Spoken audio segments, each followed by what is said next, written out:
historia de España se ha construido desde las hazañas de sus hombres, la épica de sus batallas, la historia de sus victorias y también de sus derrotas. En muchos casos es también la historia de sus ejércitos irregulares. Sus guerrilleros brillaron con luz propia a lo largo de siglos. La táctica de guerrillas y los guerrilleros nacieron aquí, en la península ibérica. Desde los tiempos de Viriato, aquí lucharon los guerrilleros, siempre frente al poder dominante, siempre en minoría, siempre valientes y siempre dispuestos a morir con honor. Su fuerte era el cuerpo a cuerpo en orden abierto ante el enemigo. Los almogávares eran tropas que se utilizaban para avanzar, penetrar en terreno enemigo y custodiar fronteras. Eran los soldados más fieles, los más utilizables para las ansias expansionistas de los reyes de la corona de Aragón. Durante unos 150 años, se escuchó en el Mediterráneo su grito de guerra. Despertaferro. Este era el grito de guerra que motivaba a unas compañías de mercenarios surgidos del pueblo, surgidos de los Pirineos. Los almogávares. Fueron los guerrilleros que sirvieron a expansión máxima de la corona de Aragón. Gracias a ellos, en 1377, Atenas y Neopatria se incorporaron a la corona de Aragón. Y todo gracias a aquellos hombres surgidos de los pueblos de los Pirineos. Sus banderas y estandartes eran los de Aragón y Sicilia. Su grito de guerra, despertaferro, lo gritaban golpeando hierro contra hierro o contra la tierra. Lo decían y lo hacían, era decir hierro, hierro despiértate. Después de este grito aterrorizador, ya no había misericordia. Fueron reconocidos como la mejor infantería de la época. No muy puestos en caballería pero implacables en infantería. Siempre fieros, determinados en el combate, sedientos de venganza y muy crueles con el enemigo. Eran invencibles, no les importaba la muerte, nada ni nadie les podía vencer, eran indestructibles. Solo la guerra daba sentido a su vida. El almogávar tenía en su mente una ferocidad guerrera que eclipsa al falangista griego y al legionario romano. Con su expresión feroz, su abundante y revuelto pelo atemorizaba al enemigo. Sus potentes brazos se enroscaban en el cuello del adversario hasta hacerlo crujir. Los almogávares eran temerarios, les encantaba la lucha cuerpo a cuerpo, cosa que dominaban a la perfección. No descansaban, estaban siempre entrenándose para el combate cuerpo a cuerpo. Se valían para las acometidas de una lanza y 3 jabalinas duras que podían penetrar en la coraza del enemigo. Después de agotar las jabalinas y la lanza, desenvainaban la espada corta, el coltel, atacaban al enemigo al grito de despertaferro, como un solo hombre. Entonces nadie se atrevía a hacerles frente. El coltel era un arma multiusos, mezcla de puñal y cuchillo de carnicero, muy ancho y pesado. Este cuchillo, por su considerable peso, debió ser muy contundente, sus acometidas afectarían no solo a las partes blandas del enemigo, sino también a las partes duras como los huesos. Como profesionales, siempre fueron fieles a sus reyes y a sus sentimientos católicos. Y aunque es cierto que cobraban por su participación en el combate, nunca cambiaron de bando ni de religión. Siempre al lado de sus reyes y defendiendo a los reinos cristianos durante la Reconquista. Incluso en Bizancio lucharon contra el turco bajo la bandera de Aragón y se garantizaron la práctica de su culto religioso. Siempre actuaron con un gran sentido patriótico. Los almogávares procedían de los estamentos más bajos de la sociedad, eran los más humildes. Eran campesinos, gente muy ruda. En el siglo XIII, el siglo más violento de la historia, entre 1238 y 1377, estas compañías de guerrilleros fueron los protagonistas de la guerra, ellos fueron invencibles. El término almogávar es claramente de origen árabe. Almugawir, el que hace algarada y avanza en terreno enemigo, este es el nombre que recibieron estos milicianos de los árabes. Los almogávares penetraban en terreno enemigo, golpeaban y luego escapaban. En el siglo XIII, es usual en los textos romances la palabra almogávar. El almogávar era el hombre de frontera que vivía de la almogavería. El origen de los almogávares no está totalmente aclarado, unos dicen que eran astures, otras hipótesis aseguran que proceden de lo más profundo de los Pirineos, entre el sector aragonés y catalán. Era frecuente encontrar entre sus miembros, apellidos aragoneses, y también asturianos, gallegos, catalanes, granadinos y navarros. De lo que no hay duda, es de su origen como agricultores. Pasaron de labrar la tierra a alquilarse como soldados. bien pagados, dormían sobre el terreno y comían de lo que encontraban en la tierra, podían vivir a base de raíces, hierbas, aves, animales vivos y muertos. En cualquier circunstancia, sabían cómo mantenerse vivos. Bernat Esclot, historiador catalán, del siglo XIII, describió a los almogávares. Estos hombres llamados almogávares, no viven más que del oficio de las armas. No habitan las ciudades ni las villas, sino las montañas y los bosques. Guerrean sin tregua contra los saracenos y entran en su tierra durante un día o dos, robando, saqueando. Su vida es tan dura que pocos la soportarían. Pueden estar un par de días sin comer si es necesario, o comer hierbas del campo. Llevan una camisa corta, tanto en invierno como en verano, unas calzas de cuero muy estrechas. Cada uno va armado con una espada, unos dardos, sin escudo ni armadura. A la espalda llevan un zurrón de cuero en el que meten las provisiones para 2 o 3 días.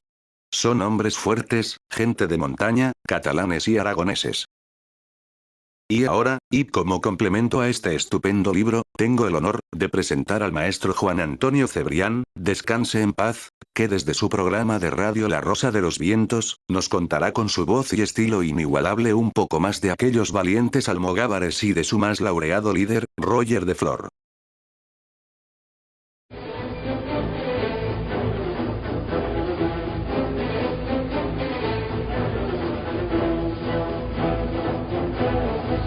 La historia de la península ibérica es la historia de sus hombres, la historia de sus gestas, la historia de sus batallas, de sus hazañas, la historia de los guerrilleros, porque sí, los guerrilleros nacieron aquí, la guerrilla nació en la península ibérica, desde los tiempos de Viriato, aquellos guerrilleros famosos, aquellos que luchaban por su cuenta, siempre rebeldes ante el poder dominante, siempre pensando en su ideal, nunca unidos, eso sí, siempre valientes, y dispuestos a morir con honor. Durante más de un siglo y medio, en todo el Mediterráneo se escuchaba un grito de guerra. «Desperta, ferro». Era el lema, era el leitmotiv que movía a unas compañías de mercenarios, unas compañías de hombres aguerridos, hombres del pueblo, hombres surgidos de los Pirineos. Eran los almogávares, eran los guerrilleros aragoneses y catalanes. Era momento para la expansión máxima del reino de Aragón. La historia de los almogávares estará hoy con todos vosotros en nuestros pasajes de la historia.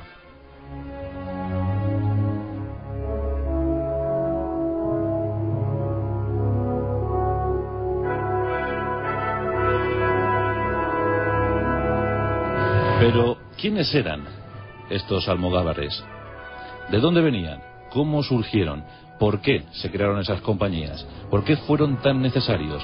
¿Por qué, posteriormente, tan prescindibles? Esta noche intentaremos adentrarnos en su historia, pero desde luego fue un hecho singular dentro de las milicias hispanas. Los almogávares venían de la extracción más baja del pueblo, eran campesinos, eran gente muy ruda. Esta noche sabremos algo más acerca de ellos, sobre su origen, sobre su nacimiento, sobre su desaparición.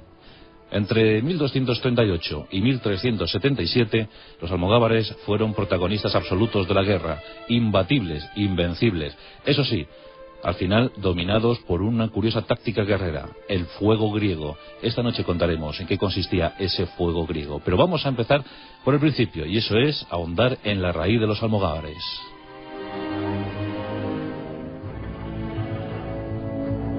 El término almogávar, sin duda alguna, viene de raíz árabe.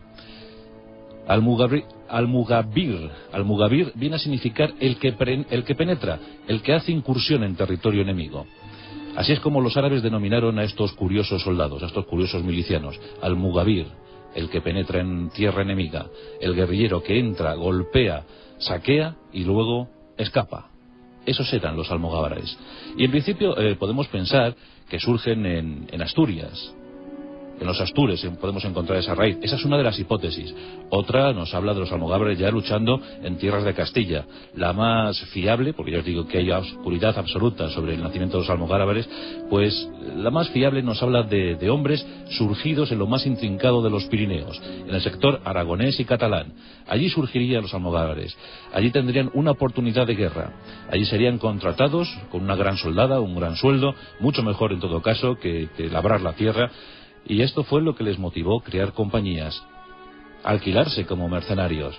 y fueron desde luego muy útiles en la reconquista española. Por tanto, debemos decir eso, surgidos de lo más profundo de los Pirineos aragoneses y catalanes, llegaron esos hombres de las tierras, comiendo de ellas, se podían surtir de lo que daba el terreno, unos hierbajos, unas raíces, un ave, un animal, cualquier cosa les venía bien. Sobre su vestimenta hay también datos muy curiosos, porque casi vestían a la manera visigoda. Por eso también podemos pensar en raíces mucho más antiguas. Vestían a la manera visigoda.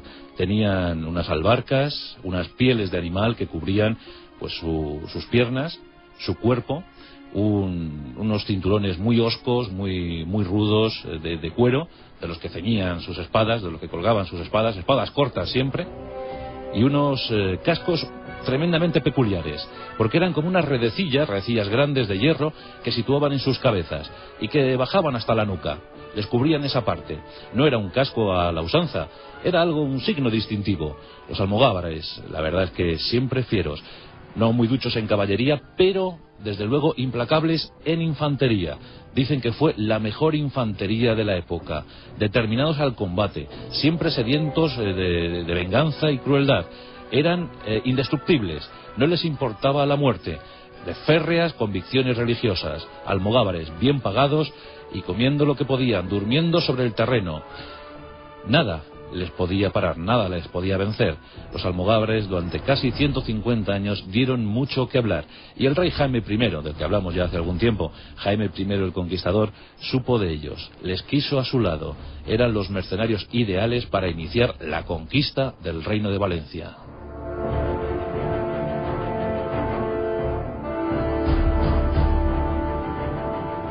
A los almogávares les encantaba la lucha cuerpo a cuerpo, la dominaban a la perfección, estaban siempre permanentemente siendo instruidos, entrenándose para el combate cuerpo a cuerpo.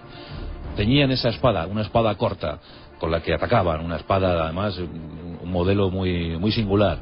Además portaban una lanza de acometida, y luego 3 dardos, 3 jabalinas que lanzaban con absoluta certeza, jabalinas duras, férreas, que podían traspasar armaduras. Eran desde luego muy buenos tiradores, excelentes tiradores. El almogávar llegaba, se situaba frente al enemigo, a escasos metros, era en eso muy temerario, lanzaba sus dardos, y cuando había agotado esta munición, cogía con su lanza y acometía. Una vez quebrada la lanza, desenvainaba la espada, y ahí lanzaba su grito de guerra, ¡desperto ferro! En ese momento toda la compañía de almogávares se lanzaban como un solo hombre al ataque, y entonces nadie osaba hacerles frente, así durante años.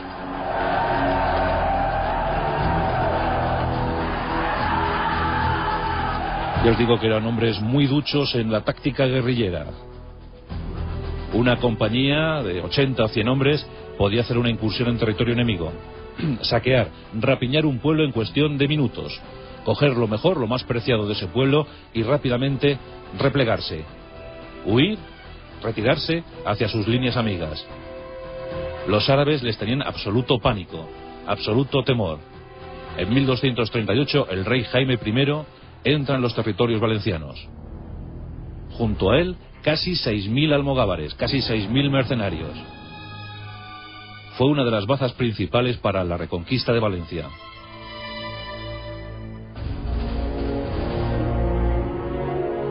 Aquellos hombres de Aragón, aquellos hombres de Cataluña, extraídos de lo más popular, extraídos de lo más bajo de la sociedad, brillaron con luz propia. No les importaba la muerte, solo querían avanzar, ganar, conquistar y cobrar. Soldados para la oportunidad, pero también soldados muy propios de la época. El siglo XIII, el siglo más violento de la historia. Sin perder una batalla, provocaron miles de bajas al enemigo árabe, al enemigo musulmán. Finalmente, la campaña terminó en 1245 con la toma de la capital. Los almogárabes se fueron extendiendo, fueron creando acuartelamientos en las líneas fronterizas, como ya lo hacían sus hermanos de Castilla, porque también había almogávares en Castilla luchando por la reconquista. Eran tropas que frecuentemente se empleaban en las líneas fronterizas para avanzar y custodiar fronteras. Eran desde luego los mejores soldados de la época, los más utilizables, los más fieros, y también ahí fue su pecado. En eso fue su pecado. En 1244 el rey Jaime firma el Tratado de Almirtra y 6.000 almogávares son instalados en Murcia. Se está preparando una gran campaña contra el reino taifa de Granada. Quieren conseguir la total unión peninsular, pero los almogávares eran demasiado violentos, demasiado belicosos, y antes de cualquier preparativo entran en conflicto con las unidades moriscas y además incluso con las propias unidades castellanas.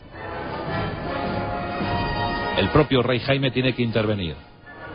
Los almogávares están ansiosos, decían entonces las crónicas, estaban sedientos de sangre. Querían combatir, querían seguir luchando, querían seguir dando sentido a su vida de guerra y honor. El propio rey Jaime, para evitarse más problemas, les envía a Tierra Santa a luchar en aquella infructuosa cruzada provocada por el propio Jaime en 1269. Una cruzada que, debido al mal tiempo, debido a las tempestades, se fue al traste, pero algunas compañías de infantería lograron llegar a Tierra Santa y allí defendieron San Juan de Acre.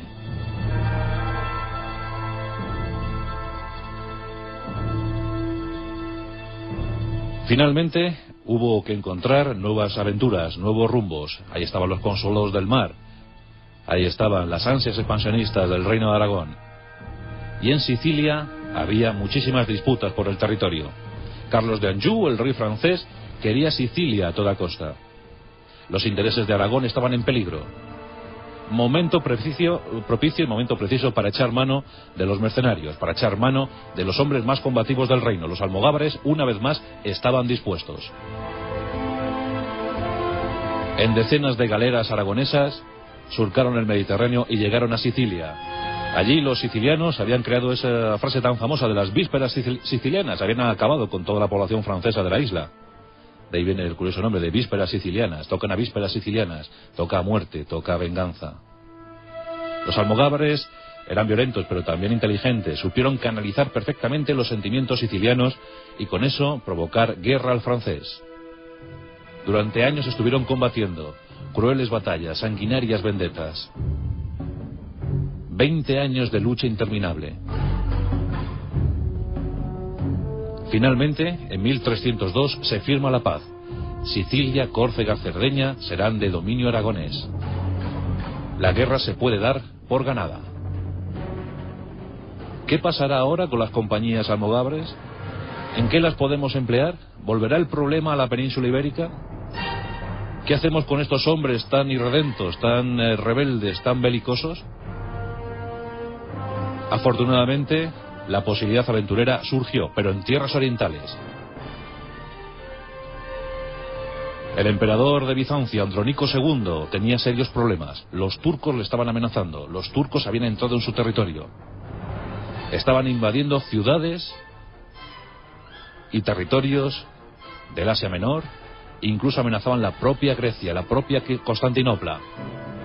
Era un momento muy difícil para Bizancio. Ya por entonces, en 1302, la fama de los almogávares había recorrido todas las riberas mediterráneas. Todo el mundo sabía de las hazañas. Se decía de ellos que eran soldados especializados en derribar tiranos. Que allá donde estuviera un almogávar, sin duda alguna, las posibilidades de victoria serían más que notables. Pero necesitaban un jefe, necesitaban un líder. Y como siempre, la historia les concedió ese deseo. Aquí nos encontramos al gran aventurero, al gran navegante Roger de Flor. Un hombre peculiar, de este que dan los siglos de vez en cuando. Es difícil precisar dónde nació Roger de Flor. Unos dirán que en 1262 en Cataluña. Otros dirán, los más, que nació en la ciudad italiana de Brindisi y que su padre, Ricardo Blume, era halconero del emperador Federico II. Esta hipótesis yo creo que es la más certera. Entonces tendríamos el nacimiento en 1267. Roger de Flor entonces es una traducción al catalán. Roger de Flor va a dar mucho que hablar. Un joven con ansias de aventura, con ansias de conocerlo todo, que desgraciadamente se queda sin padre a la edad de 1 año. Pero ese halcón le iba a acompañar durante toda su vida. Ese amor a los halcones de su padre iba a ser la herencia, la única herencia que recibiera de él. Con tan solo 15 años fue acogido, fue tutelado por los templarios. Un viejo templario se fijó en el joven, un joven apuesto, un joven aguerrido, un joven brillante.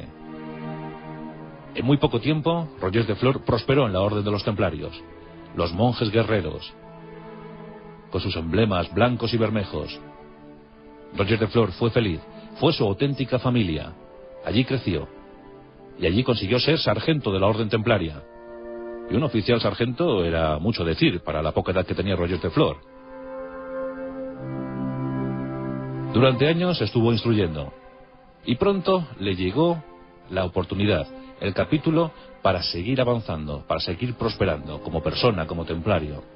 En San Juan de Acre la situación era muy complicada. Los cristianos estaban siendo cercados, había que desalojar la zona, había que huir, había que abandonar, había que renunciar definitivamente a Tierra Santa. Año de 1291. Rogers de Flor tiene 24 años y tiene una potente nave, la mejor nave templaria, la mejor nave que los templarios tenían. Y curiosamente el nombre de esa nave era el Halcón. Rogers de Flor, joven capitán de una nave llamada el Halcón, se acerca a San Juan de Acre, año de 1291. Los musulmanes están asolando la región. Los pocos cristianos están pidiendo desesperadamente que alguien les ayude, que alguien les saque de ahí.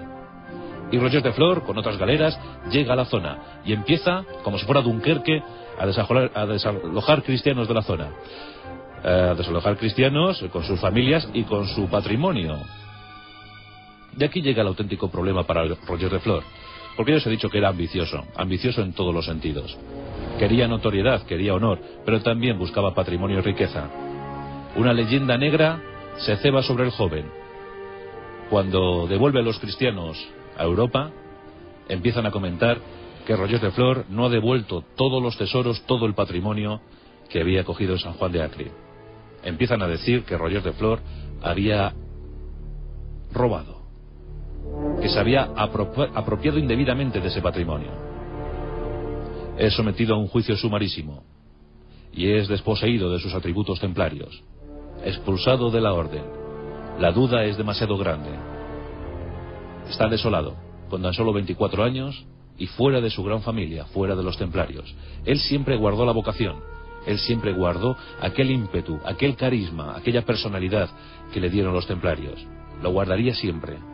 Nunca fue vengativo, nunca se quiso vengar de ellos. Mientras tanto, nuestros almogávares siguen combatiendo en Sicilia. Durante años, Rogers de Flor va caminando por las repúblicas italianas, Génova, Venecia. Nadie le quiere, se pone a servicio de quien le quiera pagar, pero su fama negra es demasiado grande. Finalmente, en ese año de 1302, surge la oportunidad de ir a Bizancio. Hay que luchar contra el turco, en definitiva, hay que luchar contra el infiel. Y los almogávares le nombran gran capitán, le nombran jefe de aquellas compañías de mercenarios. Los desposeídos, los irreductibles, los desheredados, nombran al gran desheredado Rogers de Flor como su jefe. Todos van a tener una nueva oportunidad, todos van a redimirse a tierras orientales. Con 39 galeras y una fuerza estimada entre los 3.000 y 4.000 hombres, los almogávares van rumbo a Constantinopla. Les acompaña el bagaje, pero también las familias, sus mujeres, sus hijos, todos van con ellos. Es una gran expedición. Esas miles de personas llegan a Constantinopla. Les espera Andrónico II, está desesperado, los turcos están a las puertas de su reino, a las puertas de su imperio. Rogers de Flor y sus compañías de infantería, también los jinetes, llegan y se disponen a dar batalla. Aquella táctica guerrera era desconocida para los turcos y pronto sufren los efectos. Llegan los primeros combates. Al grito de "Desperta Ferro", los aragoneses y catalanes entran en combate con los turcos. En algunas batallas la masacre es de tal calibre que muchos turcos empiezan a replegarse horrorizados sin presentar batalla. En una de ellas 13.000 muertos, en otras 6.000, en otras 7.000, en otras 12.000, en otras 20.000. Los turcos caen a miles. Diferentes plazas como Filadelfia, como Éfeso, como Galípoli, van cayendo una tras otra. La fama de los almogávares es inmensa. Ya todo el mundo reconoce que son invencibles, que nadie les puede batir.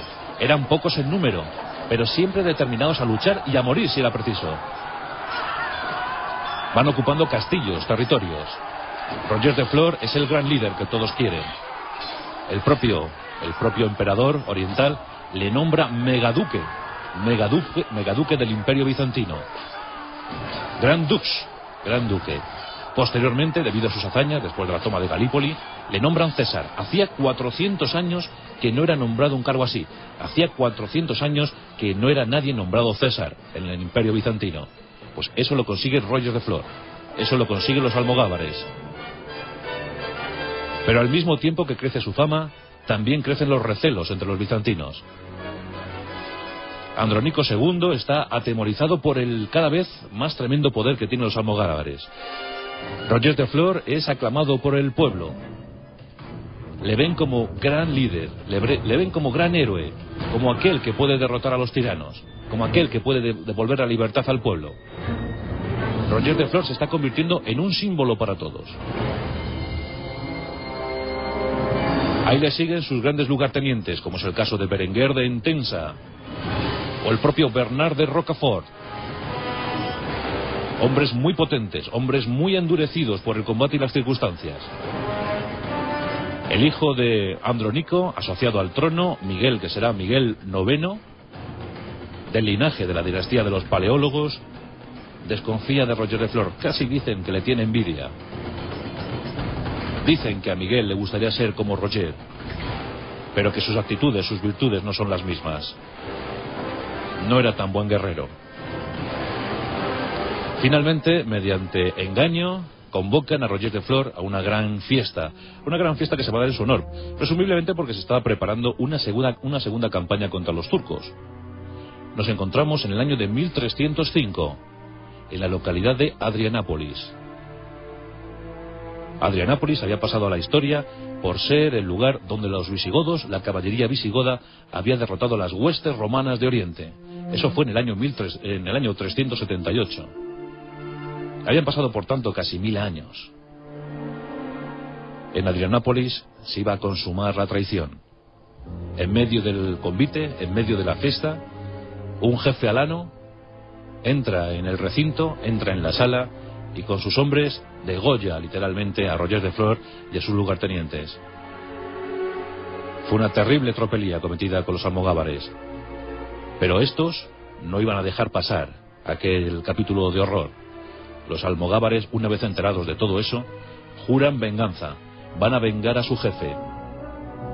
Han estado unidos, han dado sentido a su vida gracias a Roger de Flor. Están solos en tierra enemiga, con pocos efectivos, pero aún así se unen y fortifican sus almas para lanzar la famosa venganza catalana, lo que se llamó la venganza catalana. Unos cientos de guerreros, unos cientos de infantes y pocos jinetes empiezan a asolar las tierras de Bizancio. Andrónico ya no está aterrorizado por los turcos, no. Ahora está atemorizado y cabizbajo por lo que ha hecho a Roger de Flor y por lo que se le viene encima. Los almogávares están haciendo de las suyas, están destrozando su imperio. Unos cientos de hombres están luchando contra miles de bizantinos y nadie les puede parar. Desperta ferro, es el grito de guerra que circula por todos los Balcanes, que circula por Grecia, avanzando, destruyendo, tomando ciudades. Finalmente, y después de haber perdido a sus líderes, a Berenguer y a Bernard, los almogávares deciden pasar a la defensiva y establecen un reducto, un reino, lo que será llamado la Gran Compañía, una especie de país independiente justo en el centro de Grecia. Allí se establecen con sus familias y lo cierto es que nadie osó atacarles. Nadie quería saber nada, nadie quería luchar contra los almogávares. Les dejaron estar, les dejaron vivir entre 1311 y 1325. Famosa es la entrada almogávar en Atenas. Tomaron la ciudad, se hicieron con ella, cogieron lo que quisieron. Y es curioso que el nombre de Aragón resonó con fuerza, porque cuando las compañías de almogávares entraron en Atenas, el grito no era despertaferro, no había que combatir, habían tomado la ciudad. El grito era Aragón, Aragón. El Ducado de Atenas, el Ducado de Neopatria. Allí se establecieron y allí aguantaron durante años. Finalmente se fueron mezclando con la población. Habían llevado sus familias y se fueron hibridando, se fueron mestizando con los griegos. En 1377, Pedro IV el Ceremonioso reivindica su derecho a dominar aquellos territorios. Atenas y Neopatria formarán parte ya de la corona de Aragón. Y eso gracias a aquellos mercenarios, gracias a aquellos hombres del pueblo, aquellos hombres surgidos de los Pirineos, aquellos hombres que comían hierbas, que podían tomar raíces, que comían de lo que hubiera, y si no había, pues no se comía, que dormían sobre el terreno porque era su mejor cama, eso decían ellos. Con esas vestimentas peculiares, albarcas, pieles y aquel casco tan peculiar, aquella red tan peculiar en su cabeza, su espada corta, su lanza y sus saetas, sus dardos.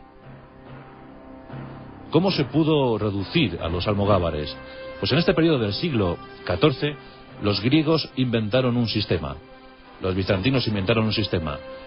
Y eso hizo mucho daño a los almogávares. Ellos eran imparables, nunca retrocedían ante el adversario. Pero algo les llamó mucho la atención. Algo les dominó de una manera extrema. Y es que los bizantinos habían inventado el fuego griego. Vamos a explicar la situación. ¿Cómo era el fuego griego? Imaginemos la compañía, diferentes compañías de almogávares. Imaginemos pues unos 1500, 1600 hombres formados y avanzando hacia el enemigo. Los griegos esperando pacientemente. Habían descubierto algo llamado nafta. Vamos, petróleo. Antes las flechas incendiarias se podían apagar fácilmente. Incluso llegaban ya apagadas a destino. Pero el fuego griego era distinto. El petróleo mantenía el fuego. Y los griegos empezaron a dominar esa situación. Cogían sus flechas, las impregnaban de nafta y las disparaban contra los almogávares.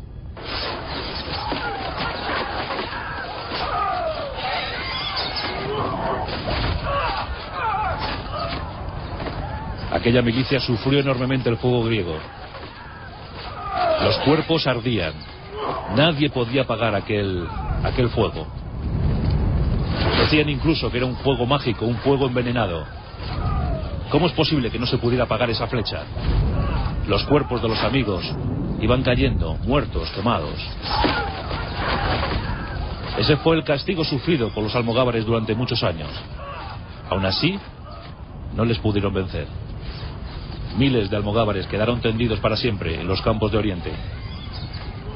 Pero lo que permanece imperturbable como una hoguera de fuego griego es la leyenda de aquellos hombres invencibles, aquellos hombres que lucharon en la Reconquista, aquellos hombres que lucharon en Sicilia, aquellos hombres que consiguieron para Aragón nada más y nada menos que el Ducado de Atenas, el Ducado de Neopatria, aquellos que doblegaron a los temibles turcos. Antes de la Armada Invencible hubo otra escuadra, la de los almogávares, y un líder tremendo, un líder virtuoso, un líder esplendoroso, del que luego los poetas catalanes se encargaron de ensalzar su figura, Roger de Flor, el gran líder, el gran capitán de los almogávares, los desposeídos, los desheredados, los que sirvieron con fervor, los que sirvieron con distinción al reino de Aragón, los que procuraron para este reino su máxima grandeza, su máxima expansión por el Mediterráneo. Hoy por eso les hemos querido rendir homenaje, desde Jaime I hasta Pedro IV, los almogávares en la historia de nuestro país. La rosa de los vientos en Onda Cero.